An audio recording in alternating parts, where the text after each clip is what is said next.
Welcome to Three, a show about Federer, Nadal, and Djokovic, and part of the Tennis Channel podcast network. I'm Gill with Joel Drucker and Amy Lundy. Rafael Nadal has put himself in position for number 21 after a 4-set win over Matteo Berrettini in the semifinal. He has set up another clash with Daniil Medvedev at the 2022 Australian Open. Incredible. Joel, I mean, it's another comeback from injury for Nadal, another tournament that, you know, he goes into and there's reasons to temper expectations just given the past. And then here we go. Whoa, no Novak, he's in a final, he's got a chance, and suddenly it's another twist in the chronology of the big three. It is interesting. Just think what a month it's been. When the month started, Nadal was recovering from COVID, and Novak was the odds-on favorite to win his 21st major. Now Nadal is in the finals, and we'll dig into that match. And let's say if he just wins this, then he comes to his pet slam, his incredible slam, and that's like a whole other plot line. So it is really fascinating. It's really exciting. I just find it stunning that at age 35, he's beating a guy that soundly, 10 years younger than him, to make the final of his worst slam and making it. I mean, that I thought maybe that it would go 5 sets and be really like an epic or something like that. But Rafa had a game plan and he executed it to perfection. And we all knew what the game plan was going to be, and yet he couldn't be stopped. That's right. I was writing about this. Sometimes the game plans, the weapon is doubt, and we do different things. And other times the weapon is, I know it, you know it, the whole planet knows it. Here you come. Here's another cross-court forehand to your backhand, Matteo. And he just went after it like a dentist, cavity, man. He just was relentless, and it worked. Yeah. On the last show, Amy, right, you asked me, what is Matteo supposed to do? I forget what I said, but probably I said, I don't know. And I still don't know. Like when the ball is on his backhand and Nadal with that lefty forehand, one of the great weapons in the history of the sport, is the only place you're, hitting into cross court. And it's difficult for Matteo to go down the line like we've seen some other players do. He doesn't get the depth or weight of shot on the drive, and he can't slice. I literally don't know what he is supposed to do when the ball is on his backhand. Well, it was interesting to me when I woke up, and you guys have been staying up watching the match live, and I've been waking up and watching on replay so that I can take notes and look at stats and that kind of thing. And on the text chain, you guys were both talking about Matteo and what he could have done, might have done, didn't do. Can't do. No. Can't do. Can't do. Now. And to me, Yes. that it's just so obvious that to look at the match, it's not about Berrettini, it's about Rafa's greatness. And Matteo Berrettini is a great 25-year-old player. He's one of the best on tour. And yes, he has a weakness, which is his backhand, but that's not really the story here. It's almost like a light that is so bright, the greatness, that you can't look right at it. You're kind of looking around it. And to me, the overwhelming story here is not about what Matteo, his weaknesses are or anything like that. It's what Rafa did.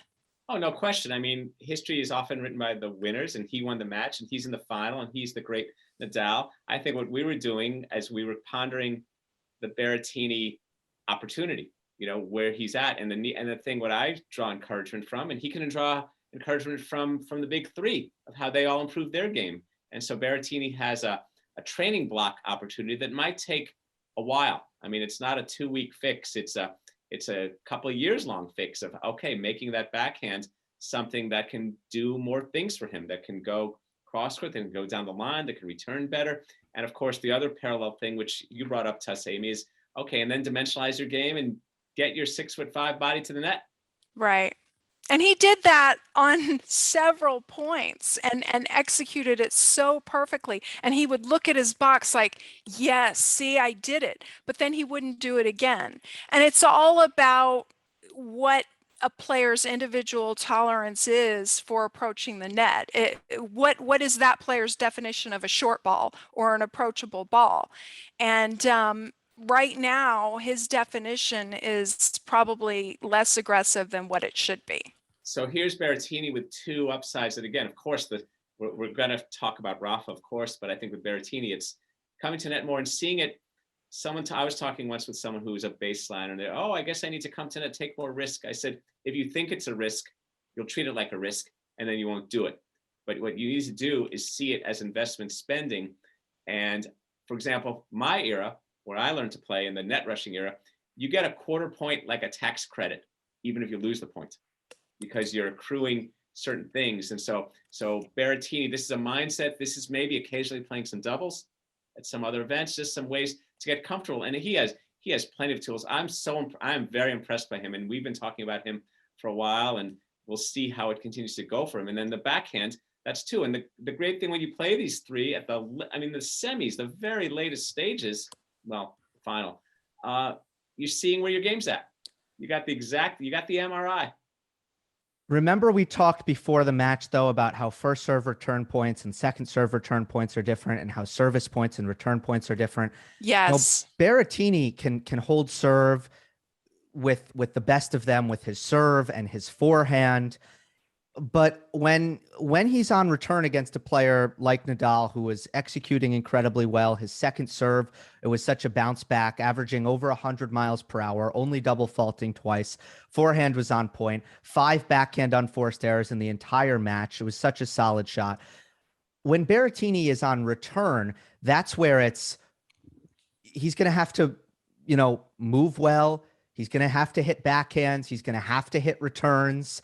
On serve, I think, you can get to the net all the time, and that opportunity is going to present itself. But don't you agree that in the modern game, even a Maxime Cressy or a Feliciano Lopez, guys who all they'd want to do is get to net, they're not really going to get there as often as they want to on return games. And that is the issue with Berrettini. He's broken Nadal's serve once in 3+4-7 sets against Nadal.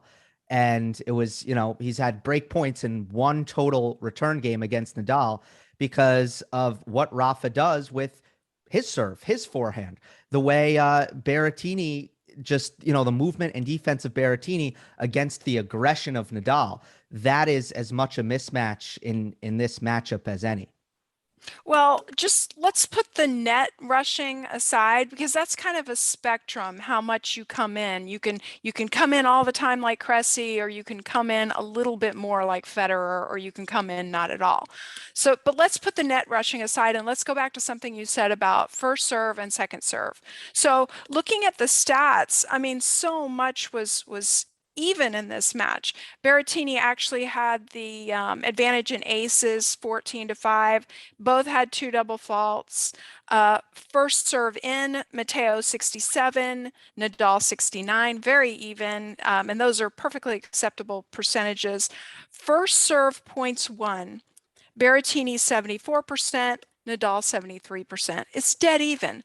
Where's the divergence? It's in that same stat category that Nadal always dominates, and especially on clay. But here, what's so amazing is he did it on his worst surface. Second serve points won, Berrettini 44%, and the gold standard is 50%. Right? That's where you want to be, 50%. He's at 44%. Nadal, second serve points won, 63%. So it's 63% to 44% in that stat category, and that's where Nadal won the match. Well, and you can just see it. You can just see it playing out of how Nadal hits the second serve, and what does Berrettini really do to get traction. And then Berrettini has the conundrum, and the thing is, this is going to be developmentally challenging.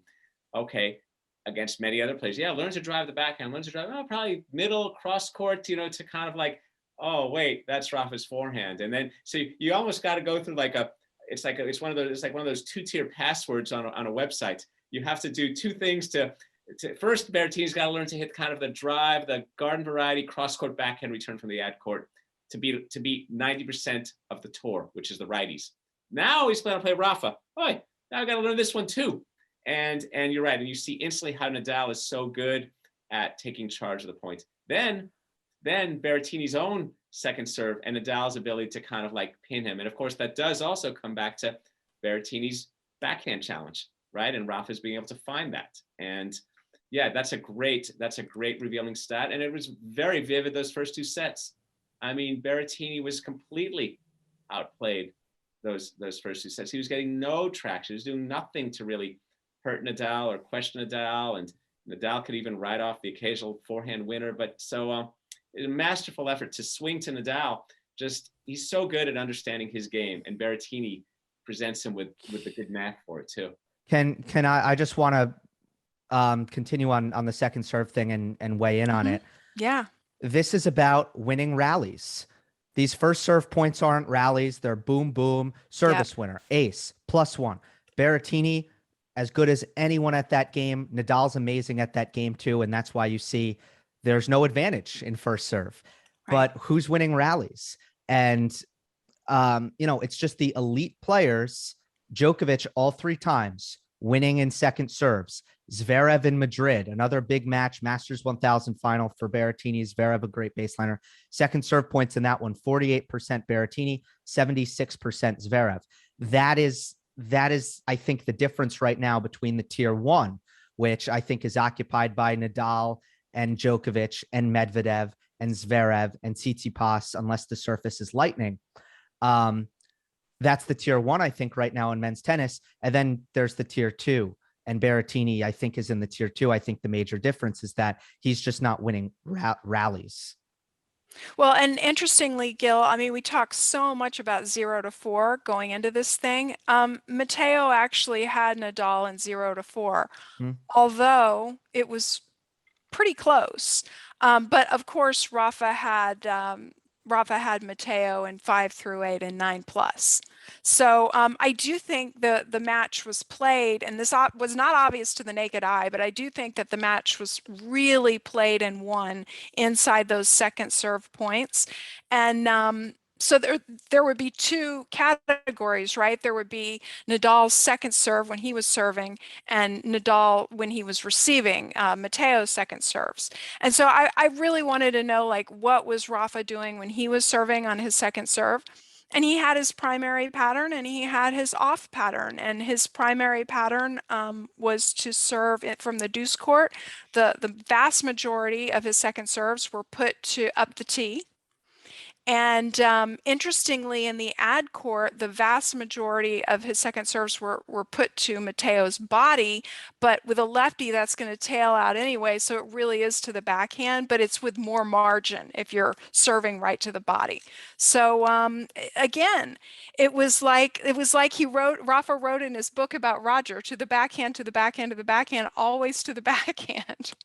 Well, it's kind of like, so the ad court thing is a little bit like the serving the equivalent to B and C in the, it's like, for example, and the guy's tall, so take away the wingspan and say, okay, what can you generate from the middle? I mean, and I think the real thing that always that separates players at every level, I mean, we know this at our level, is what they truly do productively from the middle, and then you see where the technique really falls. It's kind of like giving a volleyer a slow nothing ball to their volley. Then you see where the technique surfaces. And so Berrettini, then, I mean, he must come out of this match thinking, again, all these strands, God, with the backhand, I got to do this, I got to learn to do this, I got to cope with this serve. And Nadal, and even all the years he always served to Federer's backhand in the ad court, this wasn't a exceptionally wide serve. I mean, Rafa's ad court serve he's not John McEnroe, he's not Martina Navratilova with that shot. He's just kind of like, yeah, I'm gonna chuck it over there, go ahead and see what you do. That's all he's going to do. So it's nothing, it's nothing that big that way. But, and then where do you bring it back? Do you bring it to the sliver to his backhand, and then you go middle cross court to the forehand, and then he gets it going? But Gill, just to make reference to the other category where Nadal is returning second serves, he really, I don't know if you picked up on it, but the first, second, and third sets, Nadal was doing one thing with his return position. Then he lost the fourth set. Then he lost the third set. And then in the fourth set, he switched. He changed his It was Did you pick up on that? the deep return position Yeah. was Yeah. the one that was working in this one. I love what he's done in this tournament, right? He's had both as an option and he's kind of mixed it up, right? Yeah, exactly. So on first serve, he's deep. Generally, he's deep. And then in the first, second, and third sets, he would move close on second serve. Well, it worked for the first two sets. Then in the third set, Matteo started to really pick up on that and exploit that. And so in the fourth set, he moved way back behind Melbourne even. And he was just hitting these high loopy heavy topspin returns to Matteo's backhand. And actually Matteo ended up making a lot of forehand errors in that set. Running around it, right? Yeah. This is the virus effect of when you miss a shot off your weakness, then when you have the shot to your strength, you might want to overplay it because you're so eager to do something productively with the strength. Exactly. This, if I may, and it's okay if we want to continue on the Nadal and the semi, this return position, I think, is a natural segue to our final because we got the two guys who are kind of the stadium expansion crew because of how far back they return serve. I mean, Medvedev and Nadal, I mean, these guys are like, how much further back are they going to return? They're going to have to start taking out rows of seats or building stadiums to make room for how these guys are returning. And remember last year when Medvedev, when he banged into like a camera guy at a tournament because he's returning so far back. And I don't know if we want to tackle the final or there's some more things. We do. Okay. I was going to go there. So go ahead, Joel. I just think it's a really, well, I think in the big picture, and we can dive into the nuances, the tangibles, I give a little edge to Medvedev on some of the things he's got. Look how close he played with Rafa 2.5 years ago in his first slam final at the US Open, and how much Medvedev has improved since then and how much he challenged things. I think for Nadal, it's about the intangibles. It's the X factor. It's innovation. It's nerves. It's pressure. It's moments. But if you look at it in a logical way, there's a lot to Medvedev. I don't know. What do you guys think? I said that Rafa is somebody that I never bet against. I said that going into this thing, and doggone it, that guy, you just never bet against him. And people, I think, are going to be thinking that he barely got away with that US Open. He stole that thing from Medvedev. So therefore, 2 years later, or however much time has gone by, he's older. So he's not going to steal another one. But I don't bet against him. I really don't. And just, let's take, for example, the return position. And we're talking about how they both prefer to stand back. Well, Rafa has shown in this tournament that he also has the skills to stand in and take the ball on the rise. Have we seen Medvedev doing that? No, I think Medvedev, but no, he hasn't. And the question is, well, in the tournament or the career? In the tournament, in this tournament, on this surface. In the tournament, I don't think so. But against Nadal in 2019, he actually won one of the sets with a surprise move in and take the backhand early. So he does have it, but it's the plan D. It's not A, B, or C. Well, that's true. And I think Nadal, it's what's really interesting. What I think is really interesting about Medvedev, who's clearly auditioning to become part of our show eventually, is that Medvedev is the one posing the questions. US Open final, he's the one forcing Novak out of the comfort zone. Hey, Novak, you got to do something different if you're going to beat me today. And Novak didn't. And Nadal, I'm not predicting one way or another. And I have Nadal as who's a better competitor in tennis history. There might be some as good, but it's hard to say someone who's better. And so I get the thought about, not wanting to necessarily bet against him. It's just some of the X's and O's. I mean, Medvedev, he doesn't necessarily perceive a need to return on the rise against Rafa. It's just going to be interesting to see how these points play out. And of course, Nadal, having done this against Novak, Nadal is probably thinking the key shot for him is the off forehand to expose the Medvedev forehand, the Nadal off forehand, because the cross-court pattern that works so well against Berrettini is a little less productive in this situation. Mm-hmm. Right. Yeah. Just the head-to-head, if I may, 3-1 for Nadal. Nadal won the first 3 meetings, and in the summer of 2019, really the only person to beat Daniil Medvedev, and that was his explosive breakthrough, was Nick Kyrgios and Rafa Nadal. Nadal in Canada and in that U.S. Open final. And then he had that incredible comeback in 2019. Nadal did, when I think Medvedev was up 5-1 in the third set, and Nadal came back to win it in a breaker. But Medvedev got the last one, 2020, again, Tour Finals, one of Nadal's, famously most difficult events.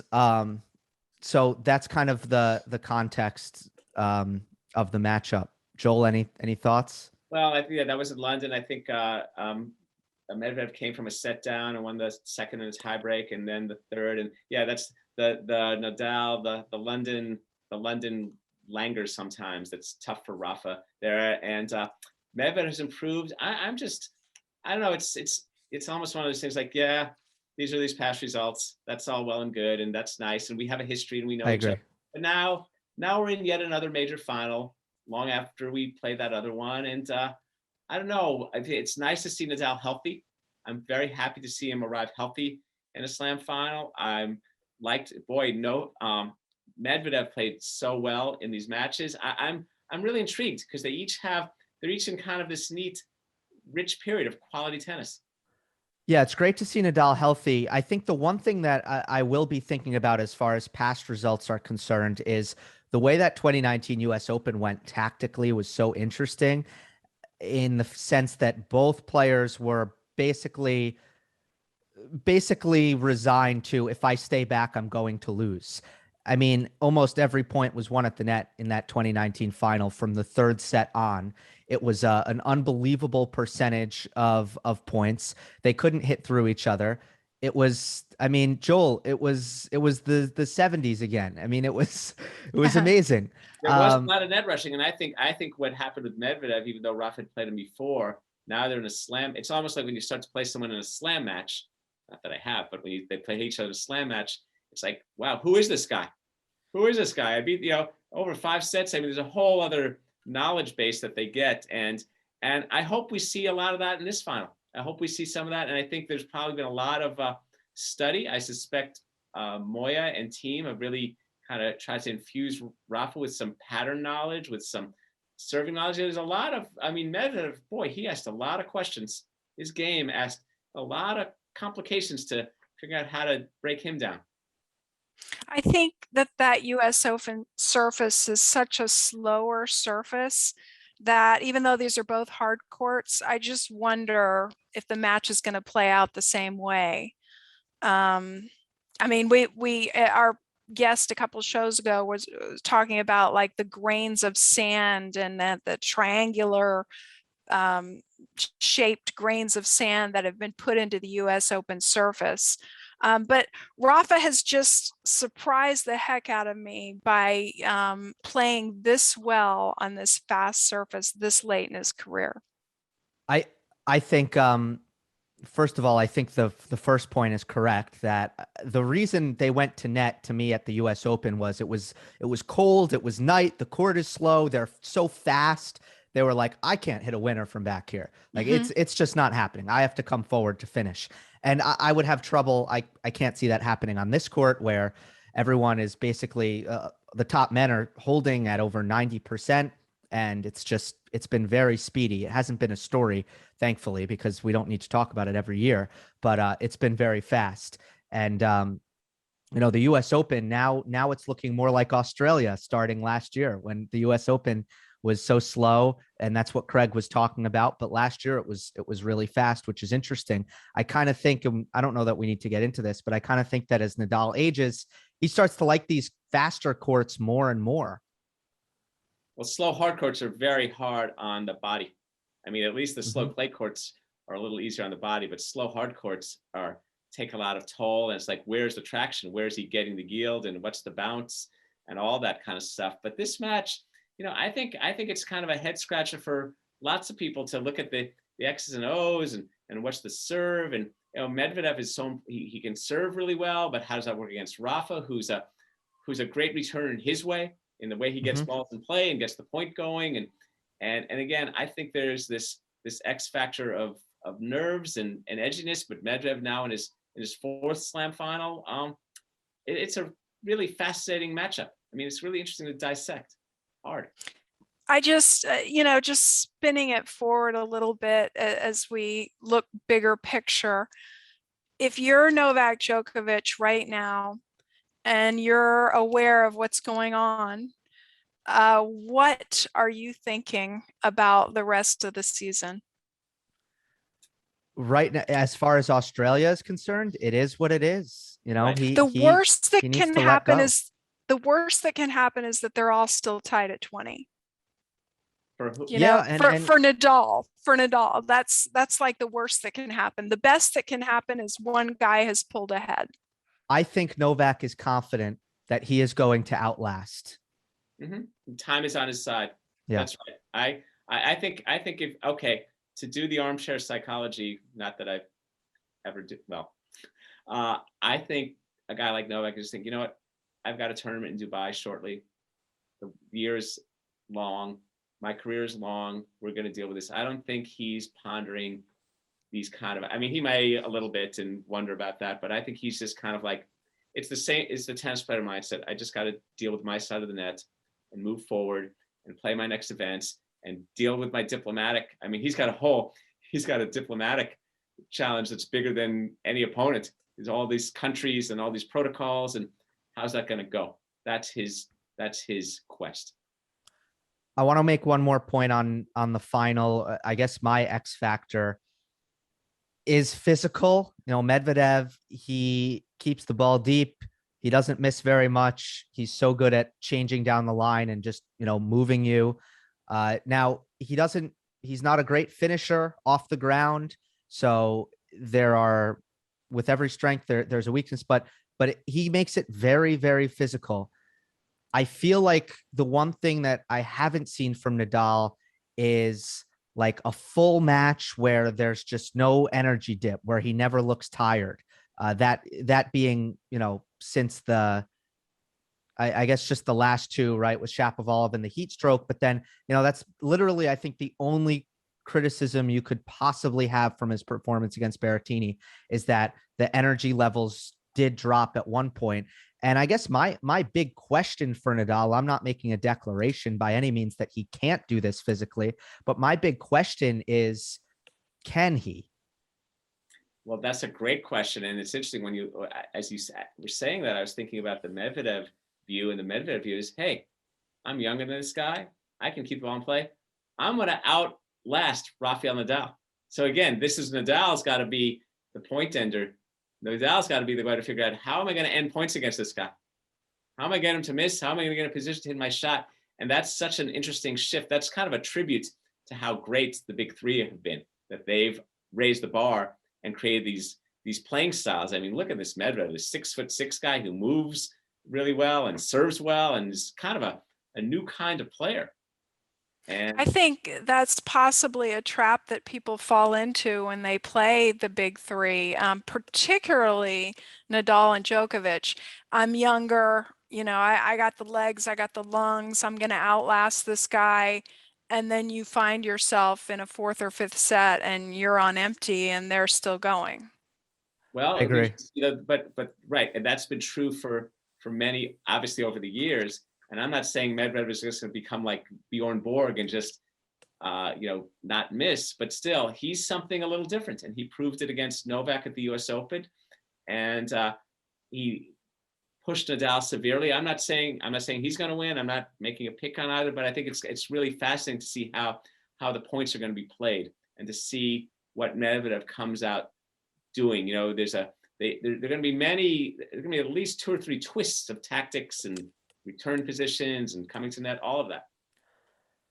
It will be quite the test for Rafael Nadal, because Daniil Medvedev has been at the forefront of elite hard court tennis on the men's side for the last year, and you just can't, or year plus, and there's no way you can argue with that.